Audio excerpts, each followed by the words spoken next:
नदी बड़ बन्या आसवा फल जाजपुर जिला दशरथपुर ब्लॉक कटिकटा जो नदीबंध रही मुख्य नदीबंध रही मुख्य नदीबंधर 2 फुट उच्चतार बर्तमान बन्या जल प्रभावित होउछि जो बर्तमान स्थानीय जो जल संपद विभाग तरफ रही से विभाग तरफ बर्तमान मरामती करा जाउछि बाली बस्ता पका केमिति बंधु को पानी की रोका जिवो सेतपई प्रयास करा जाउछि एवं गतकाली राति ठारू बाली बस्ता पड़ी किंतु समय जेते जेते गड़ुची किंतु बन्या जल सेते सेते उपरकू उपरकू उठी चली सबुठ गुरुत्वपूर्ण कथा बैतरणी नदीर जयंतरा महापात्र साइठारे गतकाली राति विलंबित राति घाई सृष्टि होता घाई सृष्टि हवा फल महापात्र साई संपूर्ण जलमग्न हो जाए किंतु पूर्व जो काणी नदीर शाखा रही कंटपड़ा से बन्या जल प्रभावित होउछि बैतरणी पठारे जो गाँ रही महापात्र साई कटिकटार माझी साई एवं से संपूर्ण जलमग्न हो जाइए केमिति बंध को सुरक्षा दिज्व जल संपद विभाग तरफ प्रस्तुति कार्य एवं संपूर्ण युद्धकालीन भित्तिरे कार्य करा चली किंतु वर्तमान उपस्थित अच्छा आम निकट में जाजपुर अधीक्षण जत्री Ratnakar Dalai sir chief engineer उपस्थित अच्छा सर पचारि बुझा सर केमिति मुकाबिला हम केमिति मुकाबिला देखुं आप सामने जमी मुकाबिला होता गोटे एक्सेप्शनल फ्लड एत फ्लड आगुरी के बैतरणी आसनी यहाँ सब गोटे मैक्सीम फ्लड आसी तेणु आम आमर जो जी आम स्वल्प जी आम पाखे अच्छी जिनस धरिकी आम ये बर्तमान सुधा बैतरणी आम कौन जगह बीच है आउ अल्प किसी बढ़िपारे अनुमान करा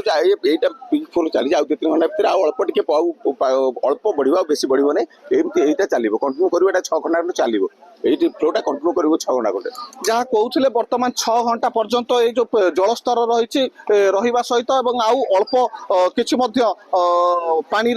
स्तर बढ़ो एवं आम निकट में स्थानीय ग्रामवासी अच्छा जो पानी आसी बर्तमान बर्तमान केते केते आगुरु एभलिया होइथिला ना प्रथम थर पर एते जो पानी हम देखिया भीतर आम छुआ बेलू आज एभली पानी देखी नी तेणु जो पानी जो आसी तो विपद संकेत उपर चली ओवरफ्लो गाँ को पानी प्रवेश करुच्ची बाली बस्ता दिया बंद करा केमिति सुरक्षा दिया लोक मान प्रशासन तरफ आम बाली बस्ता व्यवस्था भी कराई जो परिस्थिति सृष्टि है मुकाबिला प्रशासन तरफ राति 1 टू ओभरटप आरंभ है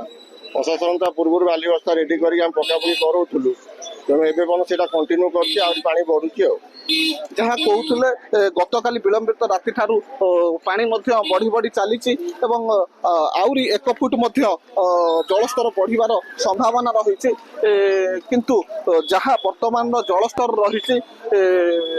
जो पोल रही बैतरणी ब्रिज उपर कटिकटा निकट जो पोल रही पोलर छात लेवल टच करगलानी निकट में माझी साई रही माझी साई